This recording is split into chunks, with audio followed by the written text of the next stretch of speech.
আমি গানগুলি, পাঠগুলি শুনছি। আমার মায়েরা এত সুন্দরভাবে সব গানগুলি করলেন। আর মায়েরা সুন্দর না হলে সবটা সুন্দর তো হতো না। এই পৃথিবীটা সুন্দর হয়েছে সত্যিই বলছি মায়েদের গুণের জন্য। নেপোলিয়ন বলেছিলেন না বোনাপার্ট যে, "আমাকে ১০০ টি ভালো মা দিলে আমি সারা পৃথিবী পরিবর্তন করে দেব।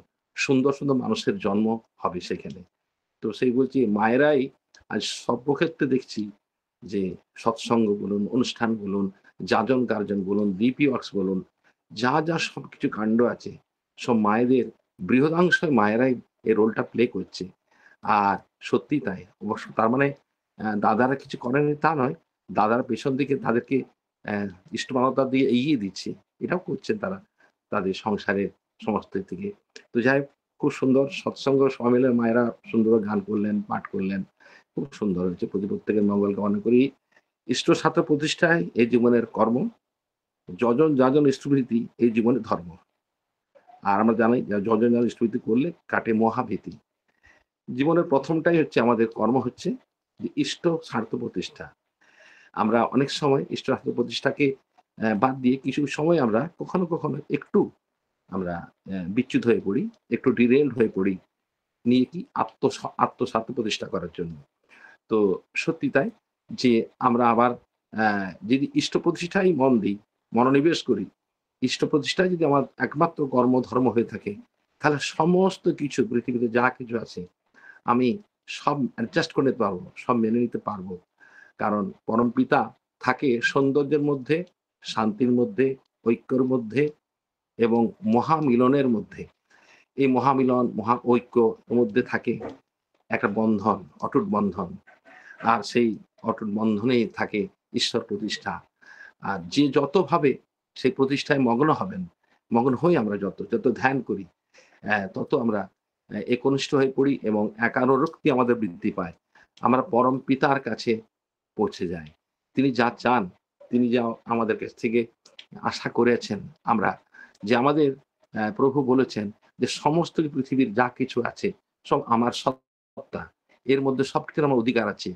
একটা গাছের পাতা নড়বে, সেটা নড়বে কিনা আমি ঠিক করে দিই। কিন্তু একটা জিনিস ঠিক করতে পারি না, তা হচ্ছে মানুষের মধ্যে ইচ্ছা ধর্ম, মানুষের স্বেচ্ছা ধর্ম, মানুষের মানসিক তার ভিতরের অন্তরের ইচ্ছা, সেটা আমার হাতে কোনো হাত নেই।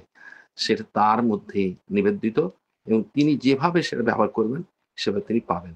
তাই কত সুন্দর কথা যে, পৃথিবীতে সমস্ত সৃষ্টি আমার, কিন্তু তোমার ভিতরের মন, হৃদয়, আত্মাটা এটা কিন্তু তোমার। এটা তুমি যেমনভাবে নিবেদিত করবে, আমাকে যদি ভালোবাসতে পারো, আমাকে যদি তুমি অ্যা দূরে সরে রাখো, দূরে সরে রাখতে পারো। তবে একটা কথাই বলেছেন প্রভু দয়াল ঠাকুর যে, "দূরে হৃদয়, মন, প্রাণকে সরিয়ে রেখে কোন কিছু প্রাপ্তি হয় না। প্রাপ্তি হয় একমাত্র অ্যা হৃদয়, মন, প্রাণ নিবেদিত হয়ে যদি আমরা একারোক্তিতে যদি পরম দয়াল শ্রী শ্রী ঠাকুরকে ধরি আমরা। আমরা আমাদের যাজন করতে যখন যাই আমরা, ইষ্টপ্রাণতার সঙ্গে যখন যাজন করতে যাই, তখন আমরা অনেক সময় দেখি যে দাদা বাড়িতে, মায়ের বাড়িতে, এমনকি আমাদের সৎসঙ্গ পরিবারের মধ্যেও অনেক দেবদেবীর মহামিলন ক্ষেত্র হয়েছে। তার মাঝখানে আমার প্রভু দয়াল ঠাকুর বসে আছেন। ঠিক আছে, বসে থাকতেই পারেন। কিন্তু আমার সমস্ত দেবতা দেবীর মধ্যে আমি যেমন প্রভুকেই দেখতে পাই।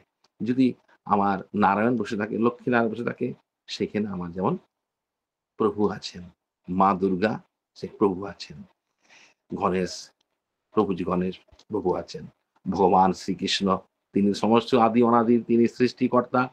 তিনিও আমাদের শ্রী, শ্রী ঠাকুর অনুকূলচন্দ্র। মহাশিব শ্রী, শ্রী ঠাকুর। দুর্গা, কালী, গণেশ, মা মনসা যা পাই সবকিছুর মধ্যে যদি আমি সেই চেতনা আনতে পারি একানুরক্তিতে অর্থাৎ একের প্রতি ভক্তি, একের প্রতি অনুরাগ, একের প্রতি বিশ্বাস, তার প্রতি আমার সৎ চিন্তা, সৎকর্ম যা কিছু করব তাকে মাথায় রেখে যদি করতে পারি, তাহলে আমাদের জীবনটা সার্থক হলো। আর বহুকেন্দ্রিক হলে, বহু নৈষ্ঠিকতা, বহু রকম দেবতা-দেবীর মধ্যে যে নিষ্ঠা চলে যায়, এই যে গোট পূজা গতকাল হলো।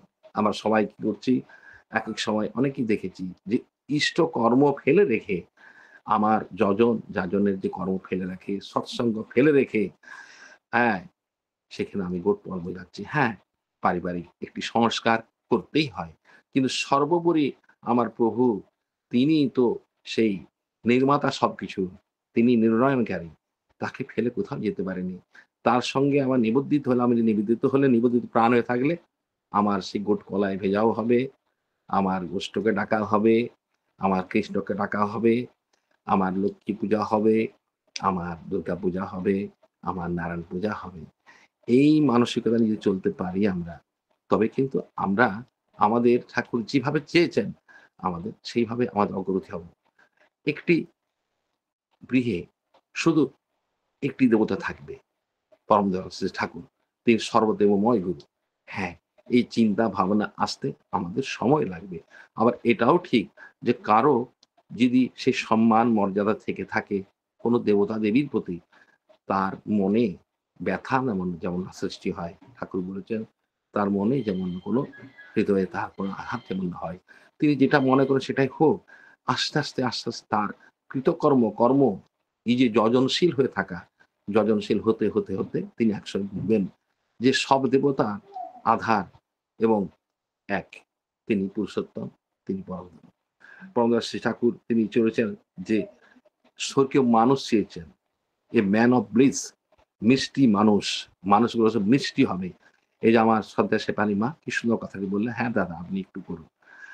আমার কথাটি শুনলেন, আমার শব্দ বোঝানো শুনলেন। এই যে মিষ্টি মানুষ আমরা সবাই, সত্যিই তাই। এই যে মিষ্টতার ছড়াছড়ি এর মধ্যে শ্রী, শ্রী ঠাকুরের বাড়াবাড়ি।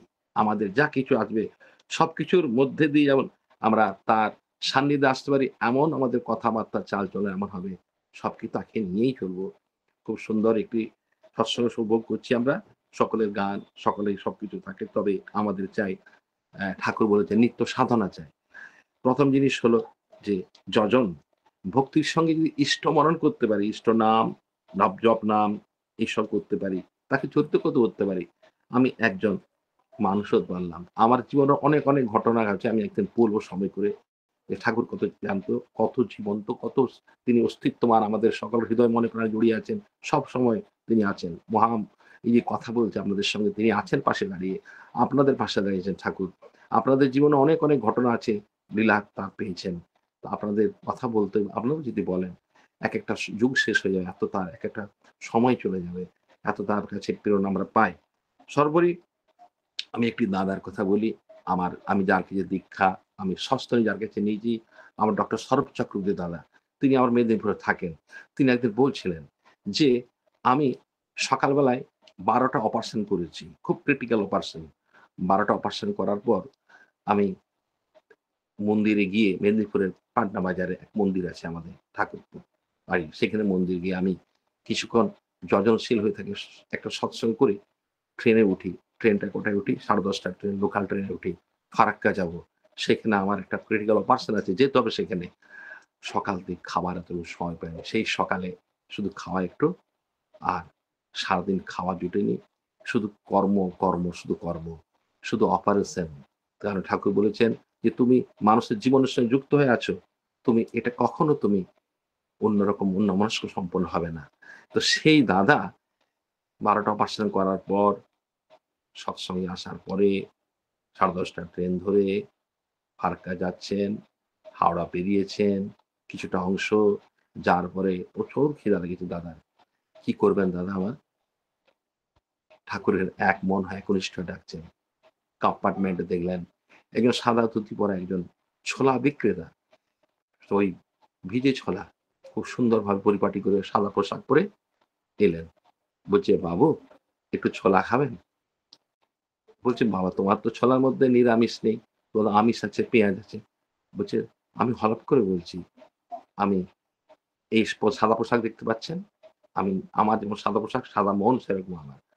আমি আপনার হলপ করে বলছি এর মধ্যে কোনো পেঁয়াজ নেই। আপনি একটু খেয়ে দেখুন।" খেতে তাকে এক ঠোঙা ওই ছোলা দিল, ভেজা ছোলা। তখন প্রায় হচ্ছে 11:30 রাত্রিবেলায়, প্রায় 10:30 11:30 11টার মধ্যে। দাদা খেতে খাচ্ছেন। সে তার ক্ষিধা অনেকটা নিবৃত হলো। কিছুক্ষণ সময় পেয়ে তখন দেখলেন সেই ছোলা বিক্রেতাকে ট্রেনের মধ্যে দেখতে পাওয়া গেল না। তিনি তাকে খুঁজলেন, কারণ তাকে পয়সা দেওয়া হয়নি। তিনি খুঁজলেন এপাশ-ওপাশ করে, ট্রেন চলন্ত অবস্থায়। ওই দাদা কোথায় নামলেন কে জানেন। পরে বুঝতে পারলেন তিনি তো আমার ইষ্টগুরু, পুরুষোত্তম। তিনি তার সন্তানকে খাইয়ে গেলেন।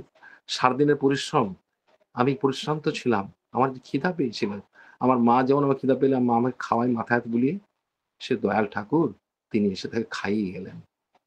এই হলো আমার সাথে দাদার তার কথা। মানে তিনি বললেন, আমরা সব সত্যি সেদিন অবাক হয়ে গেলাম যে আমার সবাই জানেন ডক্টর আ স্বরূপ চক্রবর্তী তিনি অত্যন্ত কাছের আমার পূজ্যপাদ আচার্যদেবের বন্ধুস্থানীয় একই সঙ্গে মানুষ হয়েছে তারা। খুব ইষ্টপ্রাণ মানুষ। তিনি জীবনে তো অনেক ঘটনা ঘটেছেন। তিনি আমাদের সব বলেছেন। আমার বাড়িতে এসেছিলেন, আসেন প্রায় দীক্ষা-টিক্ষা পরিক্রমাতে আসেন। তো এই হচ্ছে পরমপিতা যিনি যে ইষ্টনিষ্ঠ হয়ে আমরা একনিষ্ঠ হয়ে তার প্রতি যদি সদয় মনোভাবপূর্ণ হয়ে থাকে, তিনি কোন বাধা তিনি রাখবেন না। সমস্ত কিছু থেকে তিনি রক্ষা করুন আমাদের। পরমদয়াল শ্রী ঠাকুরের চরণে প্রতি প্রত্যেকের মঙ্গল কামনা করি। সবাই সুন্দর থাকবেন, ভালো থাকবেন। আমি সকলকে জয়গুরু দিচ্ছি। আমি ক্ষমা প্রার্থী। আমাকেও যেতে হবে আর আমার শ্রদ্ধা সেবাত্মাকেও যেতে হবে।